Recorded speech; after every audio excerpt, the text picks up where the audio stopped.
Ghosts of Winter by Reddit user Fireside Chats 451. Temperatures drop at night. Mama spends all day chopping firewood so we don't freeze.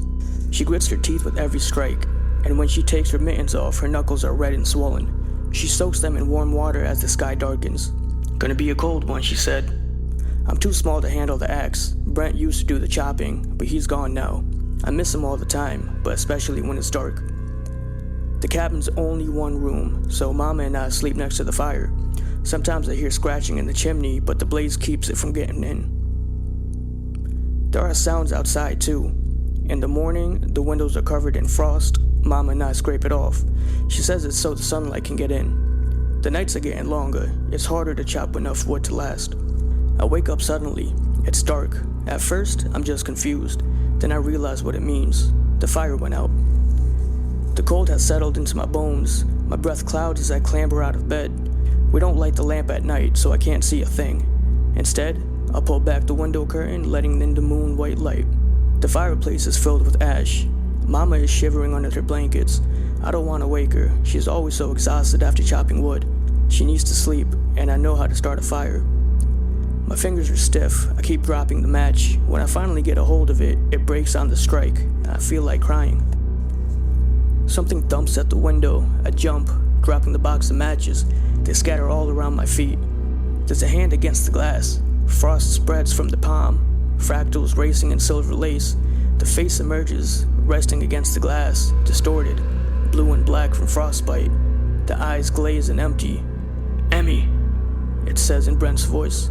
"Emmy, let me in."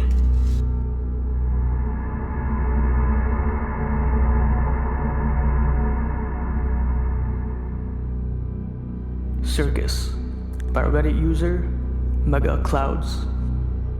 Mary saw a cone of pale light in the darkness, illuminating a tall figure in a flamboyant top hat.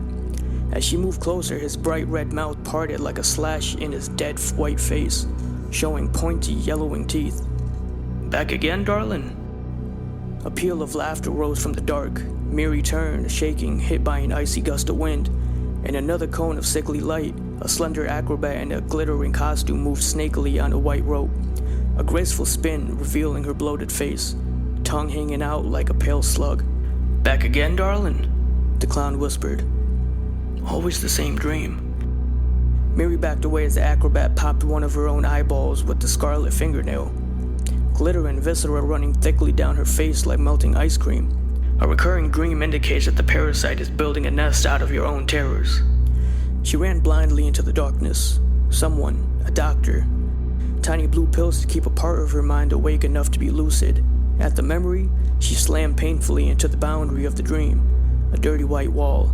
Huge crimson letters loomed above her. "Take it apart." A whip cracked. Carnival music began to play, fragmented with static. Mary turned, heart thumping, to face the eyeless ringmaster who commanded the skeletal lions and tigers. The animals snarled relentlessly. Take apart the dream. Battle the fear. Why a circus? She remembered blue sky and cotton candy. The whip cracked again, juggling 3 wet, pink things the clown danced to on the front. Think. She adored the traveling circus, so what had twisted it? She had been little, sitting there laughing at the juggler, the sudden icy wet feeling in her lap when the scoop of ice cream dropped out for cone.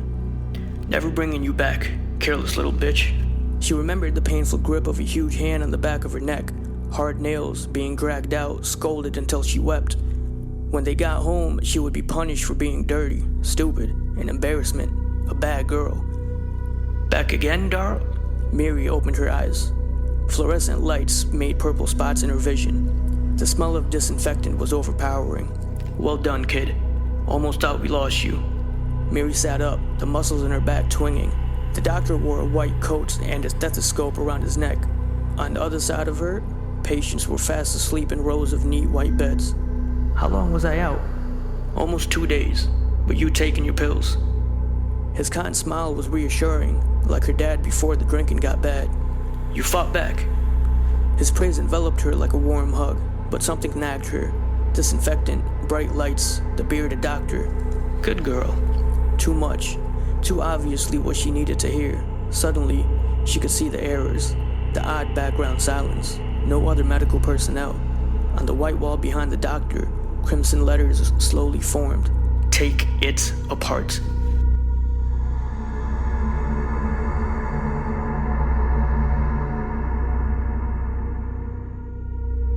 Someone broke into our home. By Reddit user, Perfect Nightmare. It was every family's nightmare. My wife and I had the day off of work, and we had taken our son out for lunch and some family bonding time. But as we approached our home, something felt off. I had a growing sense of dread the closer that we got.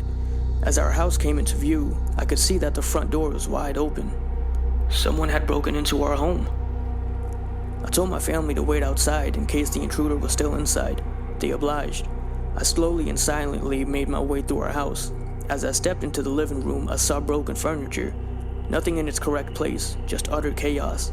Was this person looking for something? Did they have malicious intent? Why our home? Why us?